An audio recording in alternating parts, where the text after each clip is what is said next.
Welcome to episode 78 of the Hard Truth About B2B eCommerce. I'm your co-host, Isaiah Bollinger, and I'm back with Tim after a brief break that we missed the other week. But it's great to be here, everybody. And I've been making jokes about the episodes and the years. So I'm old enough to remember 1978. So I won a science fair prize that year. I still have the trophy in the other room, actually. It's a little trophy from my science fair.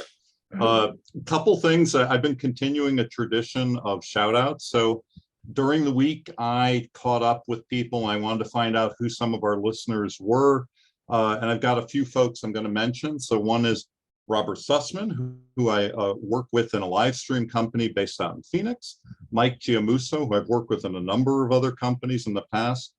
Don Brett, who is a really great guy, LinkedIn influencer, I think it's fair to say, is an analytical guy who listens to our podcast. So happy to have Don. Also, I want to give a shout out to Kate Dubovakova, who started recently with Trellis doing a lot of our social media. And she's I'm seeing the effects already. I'm seeing the effects too. More people are reaching out to us all the time. So Kate, I want to give you a big shout out. It's just very early in the game, but you're really already doing an amazing job. I appreciate that. We all appreciate that. I'll save some more shout outs maybe for later on, but I've got a list going. I'm so happy. If you do too many, then we'll run out potentially, right? I know, but I'm so happy keep that getting we're more listeners. And now, we'll pause for. Let me pause for a moment for our sponsors, and then I'll throw it right back to Isaiah. Our first sponsor is Punch Out To Go. Punch Out To Go is a global B2B integration company specializing in connecting commerce business platforms with e-procurement and ERP applications. Punch Out To Go's iPaaS technology seamlessly links business applications to automate the flow of purchasing data. With their solution, you can immediately reduce integration complexities for punch-out catalogs, electronic purchase orders, invoices, and other B2B sales order automation documents in order to accelerate business results. Balance is our other sponsor. Balance is a B2B e-commerce payment solution that works well for you and your buyers. It offers a seamless one-click checkout for almost any payment method, including ACH, wire, checks, cards, even terms. It's used by leaders in B2B e-commerce, and it's as easy as buying a shirt from Amazon. Check them out at getbalance.com, book a session, and tell them what your needs are.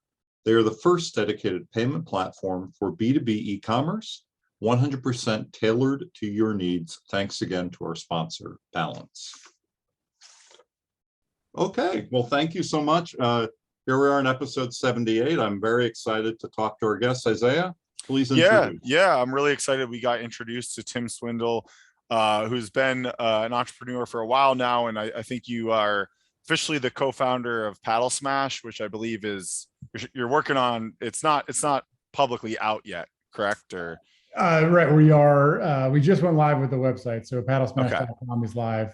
But so you can go to the website. You can go to the website, and I'm checking it out right now. we're talking in mid-July, and it'll be available, for purchase in about another month and a half. Early September is when we're expecting it. So awesome. So give us some. This is obviously not your first product, and you have experience selling in B2B and even software to, I think you mentioned LinkedIn, which is probably like the most prominent B2B social media marketing network, whatever you want to call it. I mean, that's where a lot of our marketing is. So obviously you've been in B2B for a while now. Yeah. Thank you for having me, guys. Started out, I was in software. I was doing a software startup with some guys that I'd gone to college with. It was a sales tool that was used by salespeople to send contracts and collateral to potential customers, and then gave some analytics to know what people did with it. Is this like the early days of DocuSign, or like that kind of thing? Or like a cross between that. It's like if you had some sales collateral and a contract and a bunch of other stuff, some links and The other proposal things. kind of, yeah, there's some, we use a software called PandaDoc. It replaced DocuSign. It's like a proposal format. So it covers a lot of things now. And it just kind of came as like a branded version of, you and your company. So it looked really slick to the end user. And then you would get analytics to know what they looked at it, when they looked at it. So that could help you determine and follow up. And so we had LinkedIn was a client of ours. And then ultimately came knock into it's a pretty big client, right? That's that was a good one. So ultimately we sold the company to LinkedIn in 2016. So while doing that, very non-tech endeavor that I went out on was a board game. So a physical card game, very similar to like a Cards Against Humanity type of a game called Utter Nonsense. It was just a idea that we had with like a group of friends. We were I think I've actually maybe seen that in the stores or heard of that. I feel like I've probably seen it around somewhere. Like, you may have. I mean, it ended up we ended up getting pretty good distribution with some of the bigger retailers, Target, Barnes and Noble, Walmart, etc. And so that was more of just like a passion project type of a thing. Didn't have huge expectations for it. Unlike most other business endeavors that I've had, this one actually just kind of caught fire out of the gate. Don't know exactly why, but it's funny how like you make this amazing software and it's so hard, and it probably was like really hard, and then you're like, let's just make this game, and it was way easier, right? Like, yes, exactly. I mean, the software company was like venture backed, cash burning, so hard, just running a big team, probably a lot of stress, right? And then there was like this lifestyle business, really. It was just like myself, and I had one partner, and we bootstrapped it. We did do a little Kickstarter just to kind of get it out there. We didn't we're not one of those. I still don't understand how the folks that do kind of blow up on Kickstarter. We weren't one of them. But it got us out there and got the ball rolling type of thing. And it pretty quickly got into actually kind of segue into my current business partner, Scott Brown, had founded a company called Marbles the Brain Store. And they had about 40 locations around the country. And he was the first retailer to carry my game, Utter Nonsense.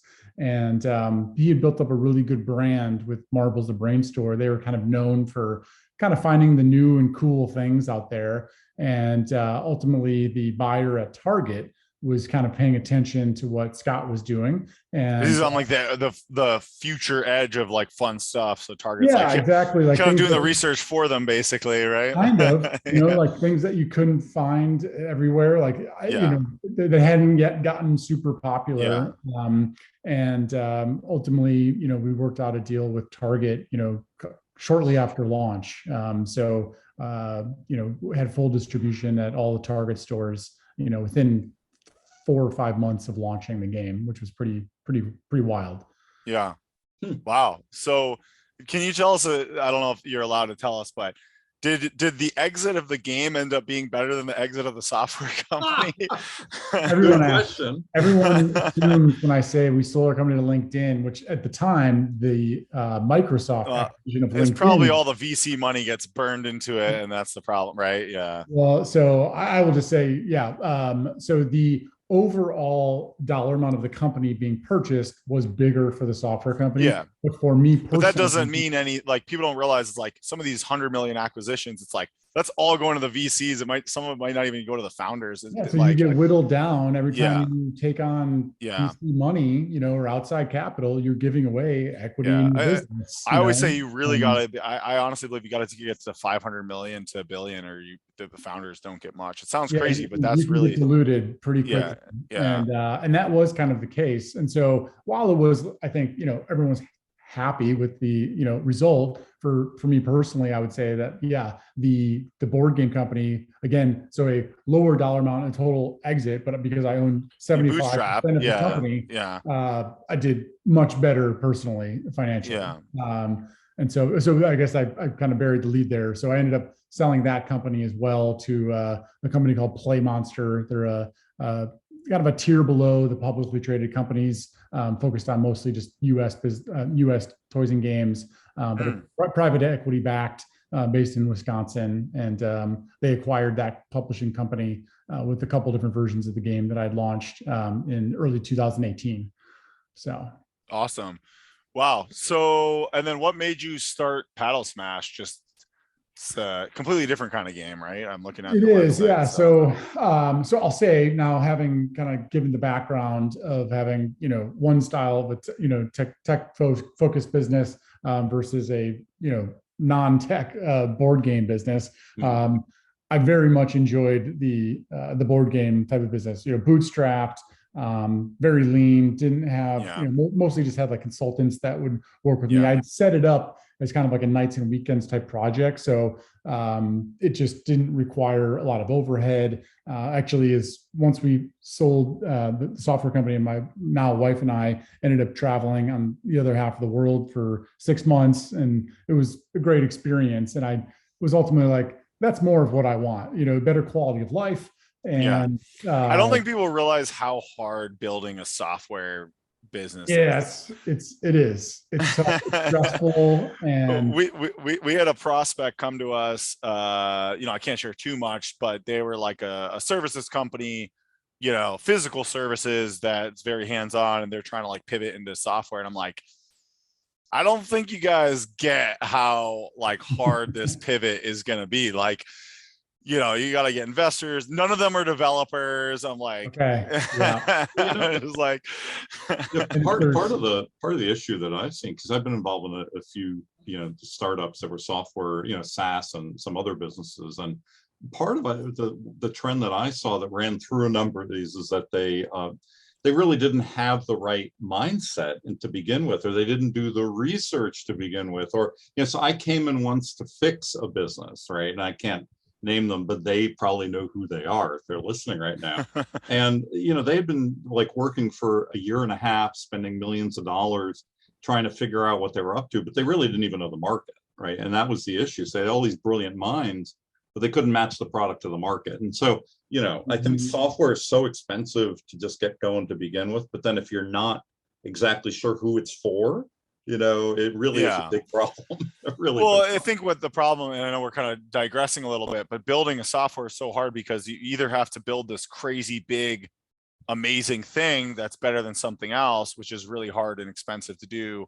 Or if it's simple, then it means it's probably easy to copy, and the big guys will just come in and build that feature, build that thing, and then you'll get destroyed by them if you don't kind of evolve fast enough. So it's like, you really have to kind of like pick a path that works well, or you could go niche, but then you got to probably like bootstrap, and it's hard to it's just a really hard business. So I think people see the glory stories, right? You see like the LinkedIn's and the billionaires, and it's like you see the big exits, and you don't realize that 95% of the exits are either, like you said, you got something, but it wasn't like this, giant sum of money wired to you personally, right? So people also forget how old some of these big names are. I always talk about this on LinkedIn. I've been on LinkedIn over 18 years, right? Wow. So it is was it 2004? Actually, I think they were before Facebook, or about the same time, maybe. Or they started around 2003, and they were before Facebook. They were before Twitter. They were before name anything that's still around. They were. It was the Friendster, maybe even MySpace. It's basically 20 years now. Yeah, it's been a long time. But people forget that some of these ones that stuck around. It takes a long time. A long time to really get it. 10 years until they really get real traction. 10-night overnight success. 10-year overnight success. Just a 10-year overnight success. You start hearing about it after 10 years, and they're like, oh my God, they're so awesome. Right. But and then what a lot of people don't realize. So I did some research because I am dabbling in some software stuff on the side, and one of the things we're looking at is are you familiar with the company Figma? It's a design tool.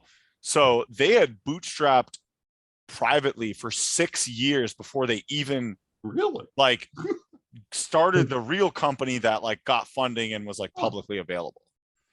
Wow. So if you look at their history, quite frankly. But so the point is like how much time, 6 years, that's like pre the company kind of basically. It's like, yeah, now they're $1 billion company, but like people forget, it's like they probably started that original idea like so long ago, you know. Yeah. I think there's a term, it's like founder fatigue, you know, and it's like, how long do you really can you last? It's like, and I think the average is like 5 or 6 years before you just kind of that's the key. The grind just kind of gets you. Yeah. You know? Yeah, I've done what you did, which is like you said. I mean, there's definitely a limit to the grind. I mean, they're like, I feel like someone like Elon Musk, people don't realize he's just like a freak of nature, and like most normal people could never sustain that. Right. So I kind of figured out what was working for me, and it's not even close to that. It's definitely not. So you know, I have my time and my the time I need that. You sleep well at night, and yeah, I don't start at like 6 a.m, and you know. not for me. For people that do want to do that, that's great, but that's not the life I'm looking for. So. But let's get back to the core of the podcast. So you talk about the B2B experience, because what's interesting is you sold to LinkedIn, you were in that market. Or you didn't sell to LinkedIn, I think it was, but you were very involved with LinkedIn, and then you were selling to retail. So this is all essentially B2B sales. Mm-hmm. At what point did any of it occur to you like, hey, could we be, you know, selling this product on our website and not have to like get a purchase order over the email and phone? Like, did that process happen? Or was it so early on? Because I don't remember the time frame. I mean, obviously, like 10, 20 years ago, it's less likely that you would do that, you know? Yeah. So are we talking in terms of the board game company? The board game. Yeah. Software is obviously being sold online, right? So, or well, even that was like a little interesting, because the original concept was more of like going after consumers. And it wasn't for a while after a while that we decided to go after more B2B and develop, like, you know, a team-based product. So anyway, it's not always as like obvious as it may seem. Like, it took us a while to make that pivot, and that's actually was a crucial pivot to go after, you know, larger organizations. So with the board game, it was you know, I would say initially the plan was very much the model of Cards Against Humanity. I mean, part of the inspiration for launching that game was I read an article in Inc., which had basically laid out the roadmap that Cards Against Humanity followed. Yeah. And they told you what to do. It's right there. Yeah. I mean, you know, obviously it wasn't as simple as that, but it was like, you know, here's who they worked with from a manufacturing standpoint. Like, here's who they worked with, or they did a Kickstarter and blah, blah, blah. And like, you know, now with like, at the time it was like D2C was like just kind of a getting going as a thing. Like the early Shopify days and that kind of thing. Yeah. Maybe even pre-Shopify, quite frankly. Oh, wow. Like, that's great. You know, like that's what I want to do. So that was the goal initially, was to go, you know, always direct to consumer. But when you're getting started, you know, you take wins as you get them, basically. And so I'd been introduced to Scott, who had this Marbles the Brain store, and I was like, well, this is a good opportunity to get some units out there, get people playing the game. And it quickly went to all I was doing was B2B, was talking to, you know, retailers, and again, quickly talking to the buyer at Target. And I realized that there was, because of Cards Against Humanity's approach of only working with, you know, wanting to sell to end consumers, they had miffed the retailers. And so there was actually this big void, which, you know, there's I think I'm a big believer that D2C is a myth. I think people are realizing that pure D2C is hard to do profitably. You need some level of wholesale retail. It's the mix, you know, that's the way I always come back to this. I don't think pure plays really exist it's just a fantasy now. It is a pure play is a fantasy. Yeah, and I can get into more of that with somebody that I've been talking to that I thought was a pure D2C player, and it turns out that over 50% of their sales are now. Well, look at Yeti. I mean, Yeti feels like a D2C brand, but like they're all over a local hardware shop in New Hampshire, we have like some Airbnbs that we rent out, like this little tiny like local hardware shop, and it's like Yeti, like cooler, like that's Yeah. like they're like showcase when you walk in. Yeah. It's just like, I will say there is a benefit, and I'm fast forwarding a little bit, but I mean, because of what technology has enabled creators like myself to do is, you can launch something without having a retailer, really on board yet. Yeah. And Yeah. so it gives you that ability to level the playing field somewhat, because if you can establish yourself as a brand and show, some sort of social proof and reviews and some sort of sales track record, that just helps the conversation and the leverage when you're negotiating with retailers that much more. And that was something I learned on early without an office. Like, I didn't really have that. It was like I went straight into retail, didn't really know who my customer was ever. And I lost some of those key points that I would want to have as a brand. The nature of that negotiation was such that it was so new to me. I just kept saying no to the buyer at Target. This was my negotiating tactic because we had just launched. And again, I was going off of the mindset that we were following Cards Against Humanity. And so when Target wanted to buy it right out of the gate, we said no.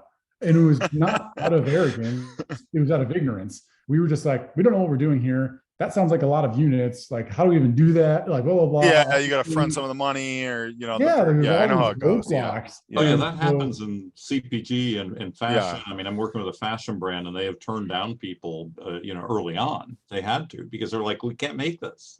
We can't. Right. And fortunately for me, at the end, the buyer just wouldn't take no for an answer, and he was probably very. He was not used to this, because most people are banging down their door to get in, and we were just like, no thanks, and then it was like, to their credit, and I became good friends with the buyer, Mark, but he would listen to our concerns, and it would be like, well, we can't fulfill to all of your distribution centers. It's like, okay, well, here's a preferred distributor that you guys can work with, that we would like to, introduce to you. So they introduced us to the distributor that we ended up partnering with. Payment terms, things like that we were nervous about, right? Like, we could get buried. They typically have these, like buybacks, like where if they don't sell through, we have to buy it back.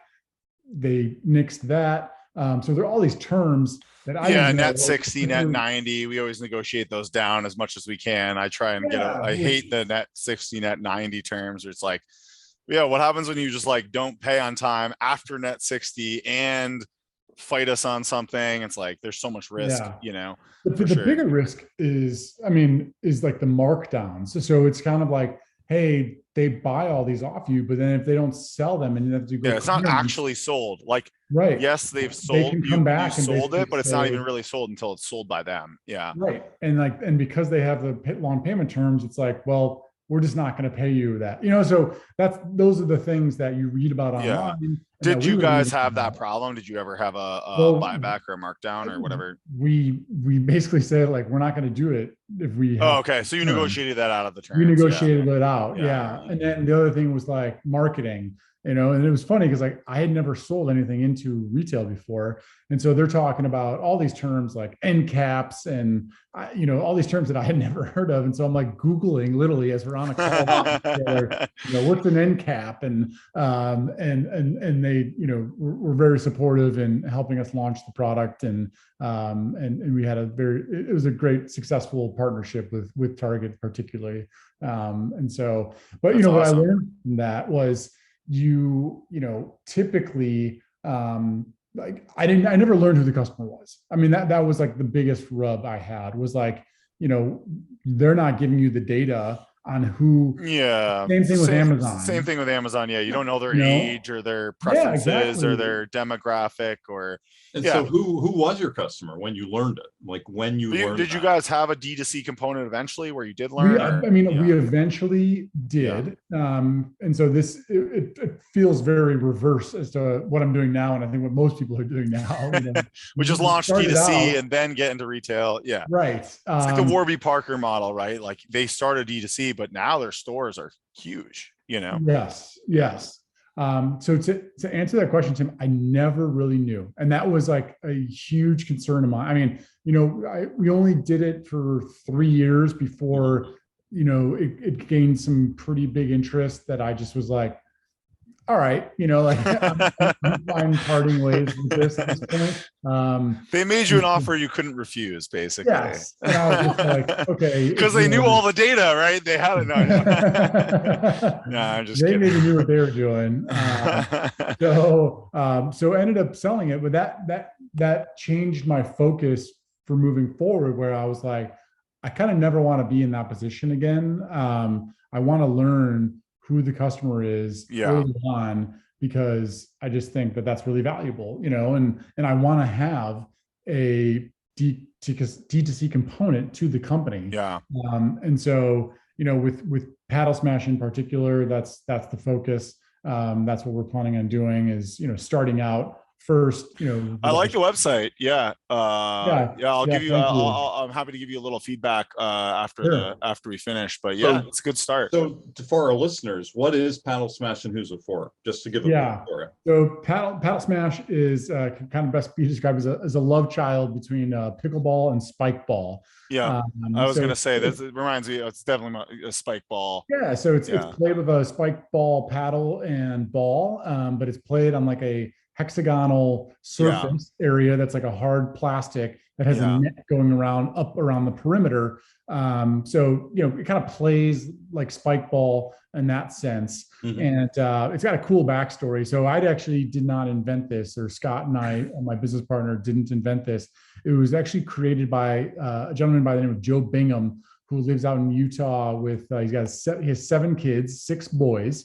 And they used to love playing spike ball. It's kind of had its day, you know, for them, and he could never really keep up with them. And now the whole family loves playing pickleball. Seems like the rest of the country, right? I mean, pickleball, fastest growing sport in America. I think it's easy to learn, right? Like I played a little pickleball because it's like, tennis is a little like too intimidating for like getting into, and I don't know, like I'm sure I could I could probably get good at tennis, but I'd have to like put effort into it.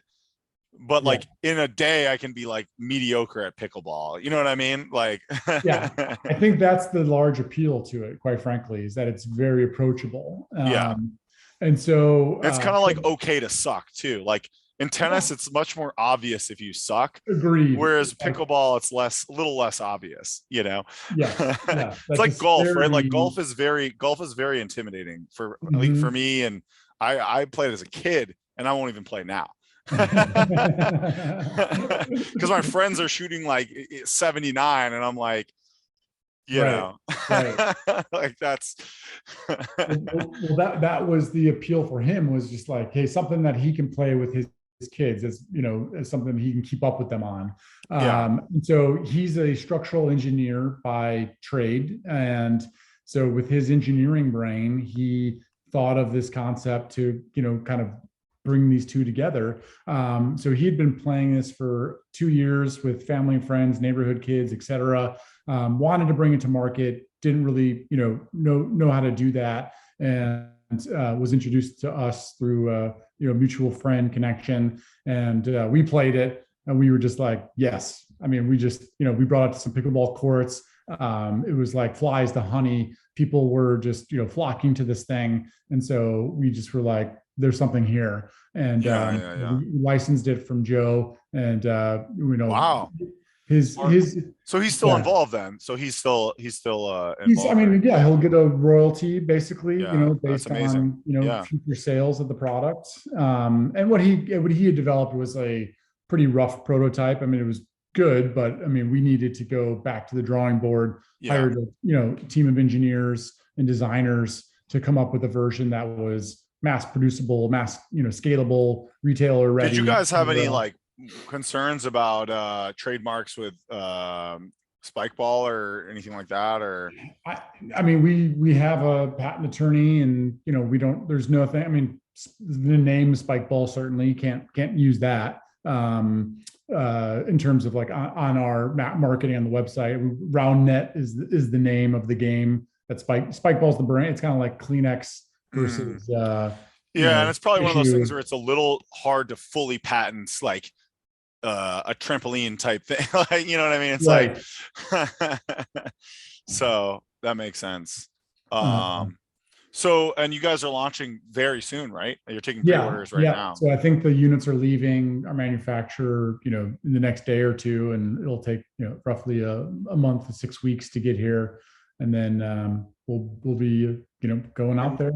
A couple more questions, just again for our listeners. So for what's the target price, the MSRP, and is there really going to be like, how do I put this? You know how pickleball has like these bodies that make all of the rules and everything? Is there such a thing that you already have figured out for paddle smash, so people understand like there's a body, some sort of league behind it? Sure. So the price point's $200. It comes with 4 paddles, a couple balls, and then this platform base. It's this, everything kind of fits inside like a suitcase, and then the net system that goes up around it. So that'll be the MSRP. We've been play testing it now between Joe and his family, and now that we've had some prototypes made, so we have developed a set of rules. It's kind of like 2-on-2. You have a partner, and it's kind of like bump set spike rules, similar to volleyball, except you can actually hit it twice in a row in our game. So there are some kind of nuanced differences that we think just make it for better gameplay and better, longer rallies. Yeah, that's the problem with spike ball. It's so hard. It's like that's the difference. It's more, their market is more of the kind of, call it the college age athletes. And ours is more, we'll call it like a family game. Certainly if you're going against players that are strong, like you might, I don't know, it's just more approachable. Similar to pickleball, it's just like it can be played with a wider range of ages. It makes sense. Yeah, that's awesome. So going back to the B2B concept, I think you brought up a couple really important things. One, I feel like there's just so much importance around data, who your customers are, and B2B companies or companies that have a heavy B2B component. One, I think they should go somewhat D2C, right? Even distributors, I say, and I'm not sure how, I think with distributors, it's tough, right? Because they get nervous that they're going to piss off their retailers and whatnot, but like they'd probably be much better distributors by knowing more about the customer, end customer. And same thing with obviously manufacturers, and obviously retailers are doing it well. But I think it's clear to me that we're moving into more of this, like, it's more of a spectrum and not like, it almost should be less and less of a differentiator, because a small business customer is very similar to a consumer at this point. It's not going to be. Yes. Totally agree. And that's the interesting thing too, is that, the way you're marketing your product to consumers, I mean, essentially retail buyers have the same consumer behaviors. So they just have maybe a little more like, purchase order, some of the things have to be negotiated potentially. Yes. Right. But I'm trying to think of, like, from a marketing perspective, I mean, they're on Instagram, they're on these same places, so when you're thinking you're marketing purely direct to consumer, I've had the experience where you end up working, finding a lot of the retailers that you'd want to work with too, because they live in the same places that, just regular consumers do, looking for new cool products. Like, well, the way that I've talked with somebody about this recently, and I just thought that, one of the best ways to capture this is that every person, has a job life and a family and an outside of job life. You have this duality, and but you're that same person going out on Instagram or on TikTok or on LinkedIn or whatever. So you say, well, wait a minute, that's for me or that's for business, right?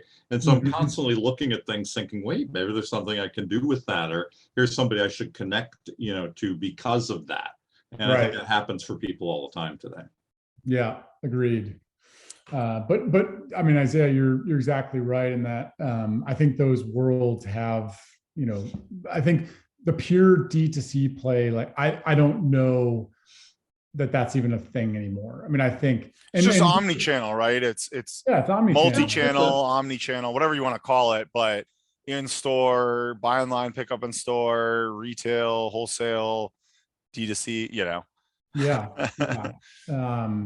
Agreed. And that's the approach that we're taking. I mean, and because of everything we've been discussing, like it certainly is easier, quote unquote, to start D2C. I mean, how successful you are, maybe another thing, but like to get the product out there, to spin up a Shopify website, to put up an Amazon store. These are things that you can control. Whereas Kickstarter. It's a little Kickstarter campaign. There's just optionality now for getting your brand out there and in front of people. Honestly, I think the hard part is building the brand, building the content, building the credibility, building the product. Much harder than actually putting it on Shopify. You know what I mean? Sure. I mean, I think, the marketing side of things is difficult. I mean, but that's really a lot of that's content though, right? That's content and branding and yes. You know what I mean? That I agree. That is hard, but it's not, to me, the technical part is no longer the hard part. Right. Or less the hard part. That's what we were saying about software businesses, right? I mean, it's really the same thing. It's like, you got all these brilliant minds together creating something, but who's it for? And how are you communicating that? Yeah. Getting someone to like take the money out of their wallet to purchase. Yeah, that is hard. Totally, that's hard.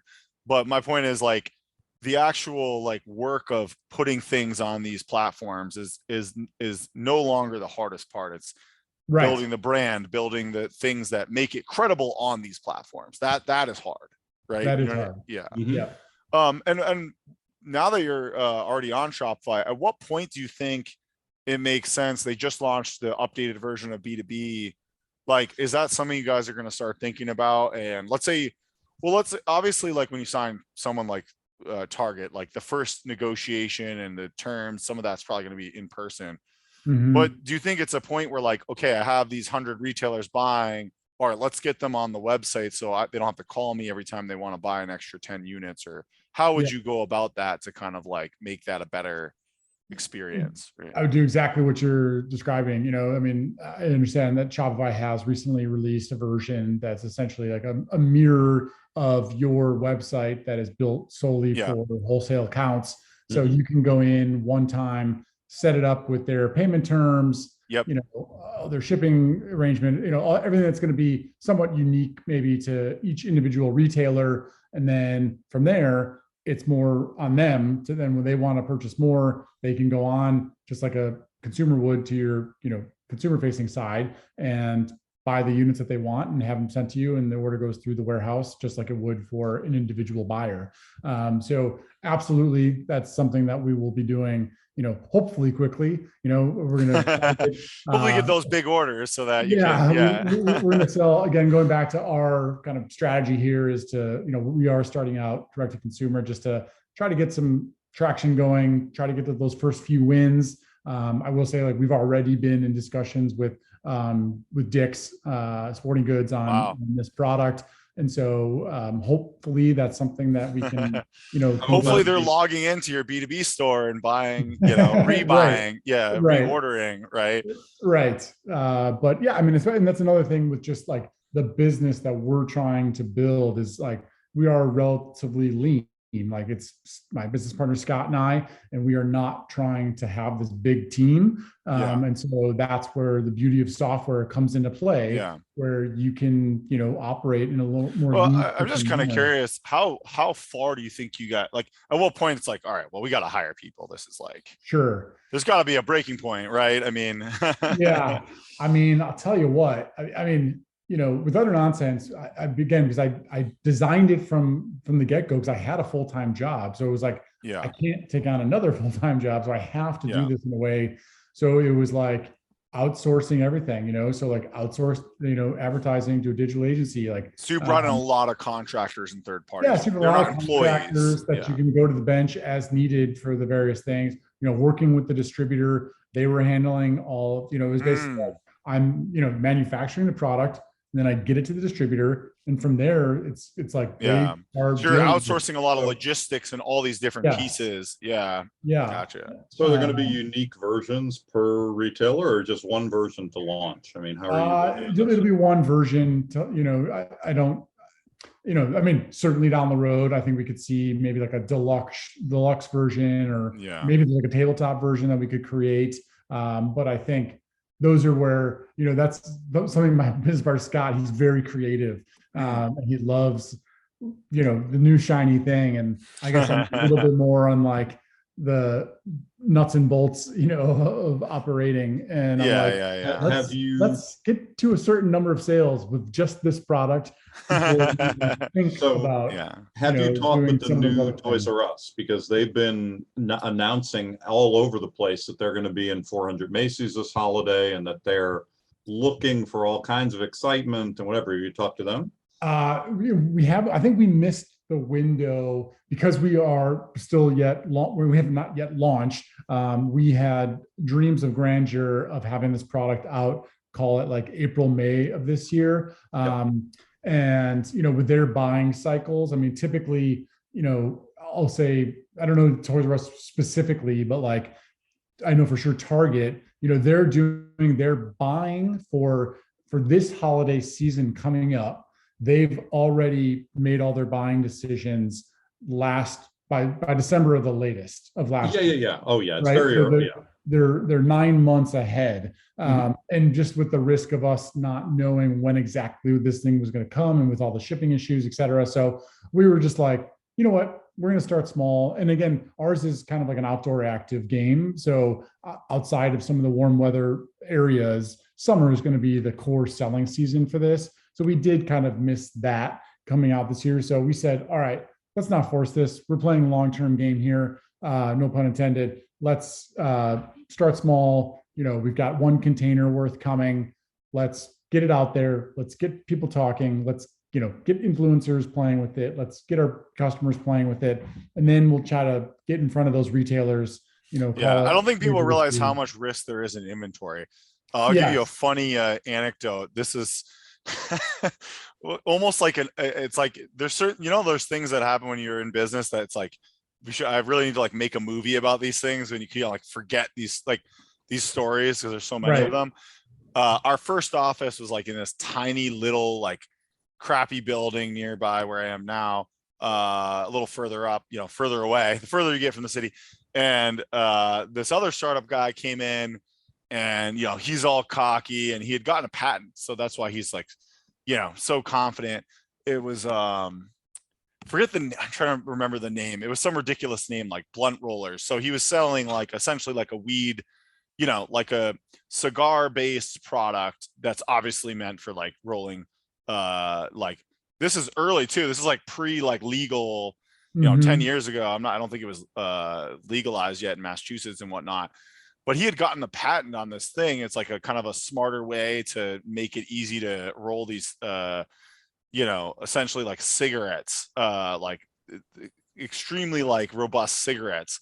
And he definitely did not do enough like market research, right? Like he loved the product, but like it clearly, like I think I had friends that were like, oh, there's problems with it or something. And he probably need to tweak it and fix it and whatever. But it wasn't broken if he just was a little more willing to kind of like listen to people.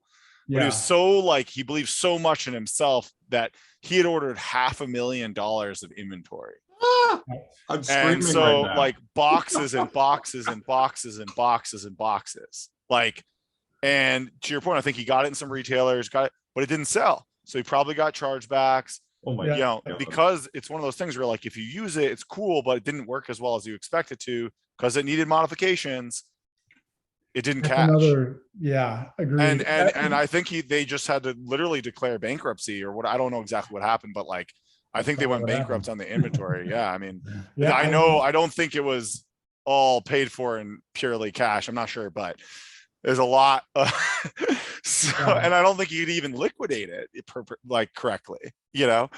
I would highly recommend against that. That's another Yeah. reason. He could have gotten like one start box, small. right? Like he Yeah, could have gotten like such a smaller quantity and been probably actually like just tweak the product and succeeded, you know? Test. You're inevitably, no matter how many times you check every box and think you've dotted all the I's, crossed the T's, like you are going to screw something up on that. Yeah, first you're going to have like a little bit of a recall kind of thing. Yeah. Like something is just not going to go as planned. It is like, I've done this a few times now and like, it's just inevitable. And this even happened with Paddle Smash. I'll be honest with you, like, because the thing is so new, like the rules are still being developed. And we recently came up with kind of a new rule that basically that you can hit it twice in a row. Yeah. Was like, so let me guess, it's not in the original rule book. Not, no. So our packaging that's coming right now does not have that rule. Yeah, we have that same problem. I was talking about some of the stuff that we're. This will be the collectible version. So here's some advice. I would also make an online version of the rules, and then link to that, and maybe make a QR code in the rules so you can dynamically update. I'd also have an online version of this game eventually. I think that's really something you should do. Sure. You know? Yeah. There you go. That's hard though. We looked into that. I know. I'm not minimizing that. I know, but still. But you know what my friend did? He came up with a game called Otrio. It's the game everybody wishes that they would come up with. It's basically like a better version of tic-tac-toe. And he has a licensing agreement with Spin Master, who's a big publicly traded company based out of Canada. So, I mean, he just does very well collecting royalties. It's one of these, it's the term in our industry is called evergreen. It's just like, Monopoly, call it, right? It's just like, it's going to be around forever. Taboo, those types of things. Yeah. And that's awesome. And he was approached.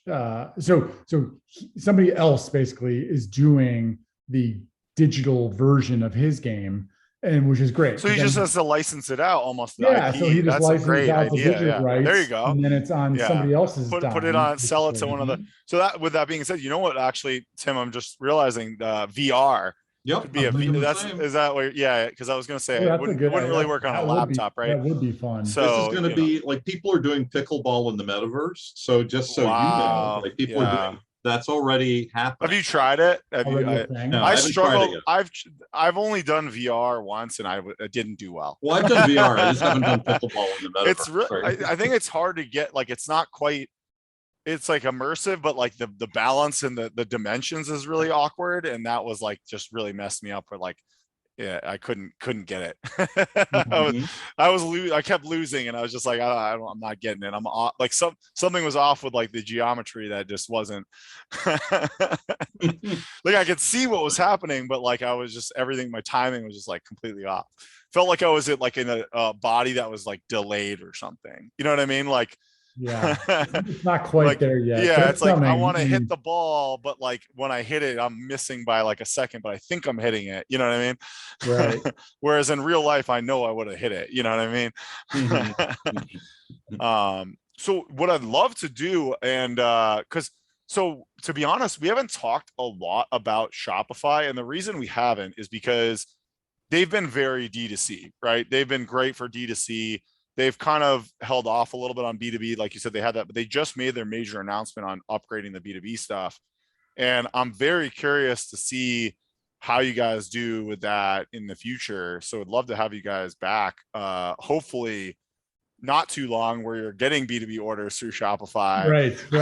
Hopefully that happens sooner rather than later. I mean, hopefully in a year's time, we've already been locking in some bigger retailer orders. So one last piece of advice: would you kind of envision for B2B companies like and when I say, I think what people don't understand is they think, oh, B2B e-commerce, it's like, oh, we're just gonna like automate everything and digitize it. It's like, no, you can still have a human component, but do you think it's kind of like the human component is, you mentioned all these complex terms, negotiate those terms, especially with a bigger, like, smaller player, maybe they just buy online or you offer like a simple price or whatever, a price break. But with these more complex. Like is that where you see like the human component is negotiating the terms and all that, and then you kind of put that into the website, and then they can just kind of continue to buy? Is that kind of how you envision that is how I envision it. And like, listen, I love technology,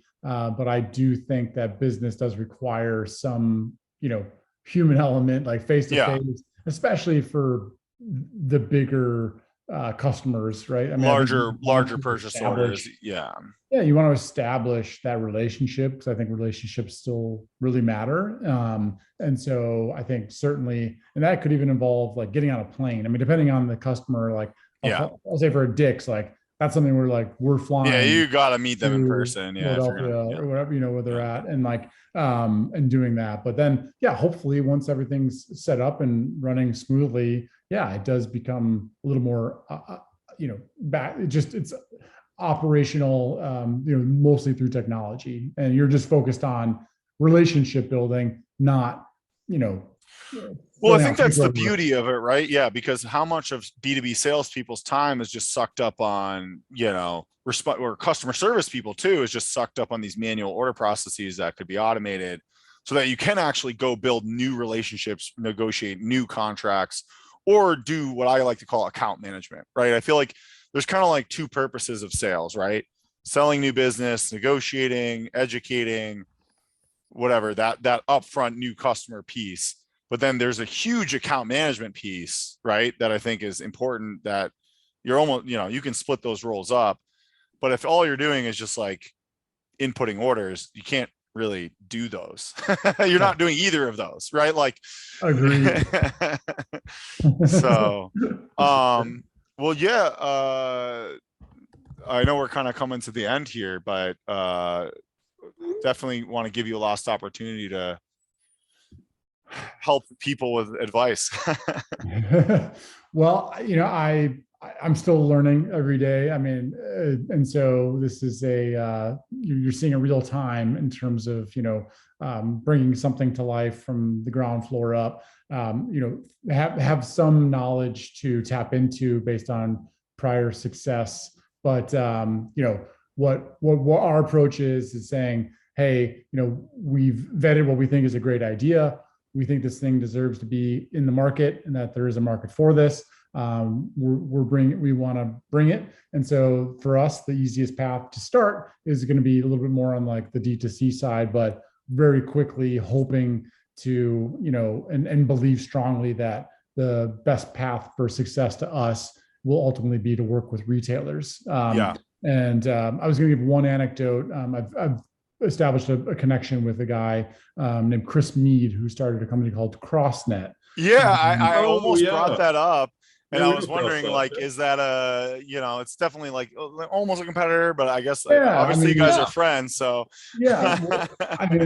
so he did something on Twitter where he offered up basically like office hours, and I was like, I'm gonna try seeing the full. I'm like, you're about as relevant. You're like as relevant as possible, right? Exactly.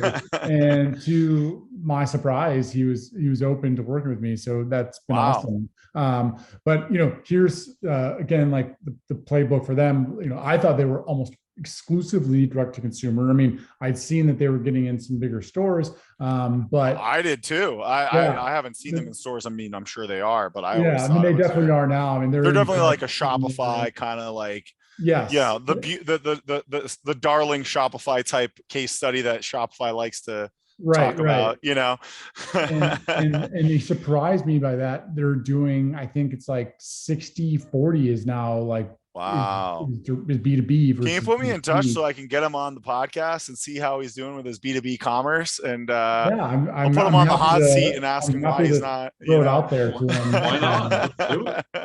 And so, and then the other thing that surprised me was he said that the B2B component is they're more profitable.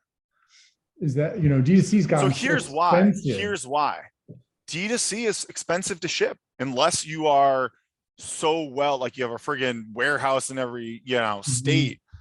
So yeah, with Because B2B, of the market. I mean, like, yeah. the Facebook advertising and Instagram, like that stuff's just Well, also the gotten manpower very behind expensive. those. Yeah. Yeah. But the advertising, all, yeah, you have to look at the full funny, but like you get one big order from Dick's Sporting Goods, That's you know, it. you ship $1 million to their warehouse, you know, you might make Yeah. 300 grand on that, you know, Yeah. the You're individual selling it margin. wholesale, Yeah. but Yeah. and so like the big lie within e-commerce is that, like, you think because you're making up that margin because you're selling it direct to consumer, right? So you're selling them to MSRP, you're not selling it to them wholesale. And in our business, it's typically like if you make something for 10, you're selling it wholesale for 20, and then you're selling it retail for 40. So that's like 10, 20, 40 is like the Yeah. standard, say.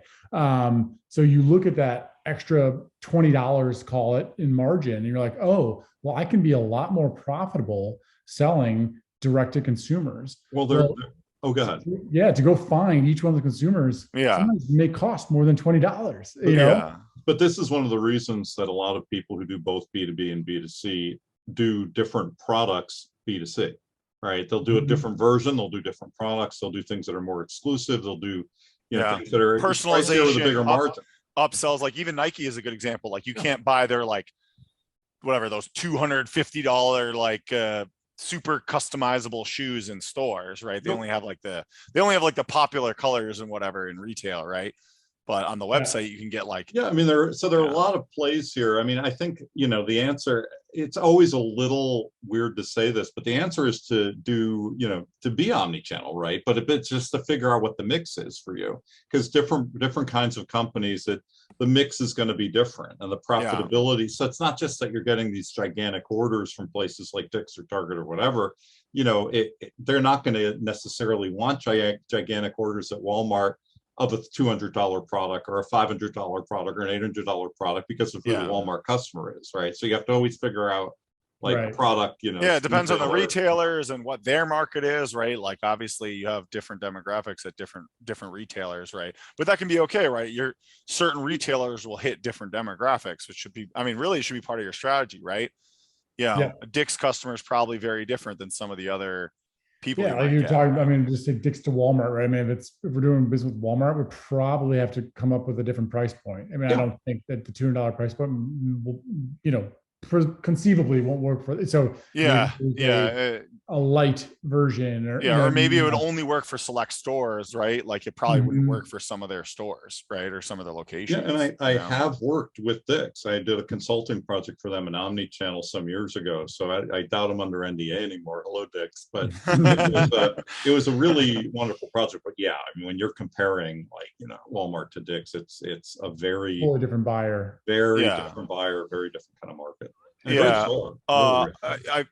kind of like really made me think about how obvious, but also you said like the dirty secret in D2C is that it's not actually necessarily better, but it kind of made me think it's like there's two miscalculations I think happening, which is D2C, they believe too much in D2C purely and kind of neglected B2B instead of thinking of the spectrum, right? And I think that we're seeing more and more of that happening, and some of these D2C folks like literally like losing money and whatever you want to call it, like Casper, I think is a good example.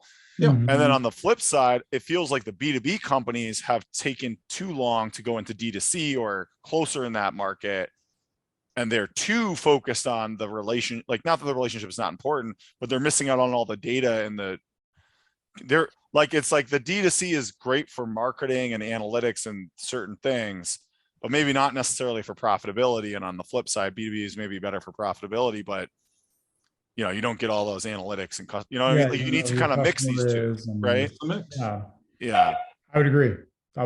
So I think it's now you want the best of both worlds now. Yeah. How do we like coin that? Can we coin that into like how these guys like coin these like marketing phrases? And I call it the magic mix. I actually call it magic mix. I call it magic mix in my like PowerPoints. All right, Tim, we're gonna let you coin the magic mix. And you got to start figuring out how to like brand that. Like, are you B2C? Are you B2B? It's like I'm neither. I'm magic. Yeah.